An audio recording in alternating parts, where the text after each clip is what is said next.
श्रद्धा हिंगणे. मी वाचलेल्या पुस्तकाचे नाव आहे कटपीस कुमार. या पुस्तकाचे लेखक आहे इंदू हरिकुमार. या पुस्तकाचे प्रकाशन आहे एकलव्य फाउंडेशन. या पुस्तकात पात्रे आहेत कुमार, अम्मा आणि कुमारची बहीण. या पुस्तकातील संवाद.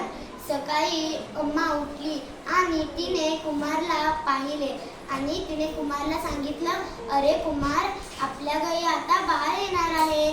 कुमारला खूप आनंद झाला. त्याने पटकन अम्माला मिठी मारली आणि त्याने विचार केला की आपल्या बहिणीसाठी आपण काय बनवायचे. नंतर त्याला एक युक्ती सुचली. त्याने रंगीबेरंगी दोरे घेतले आणि कापड घेतले आणि त्याने अम्माच्या मदतीने त्याच्या बहिणीसाठी एक छोटीशी गोधडी शिवली. मला ही गोष्ट का आवडली? कारण आपल्यासारखाच एक कुमार नावाचा मुलगा आहे आणि त्याला आपल्यासारख्या आईला एक बाळ झालं आणि त्यालाही आपल्यासारखंच आपल्या बहिणीला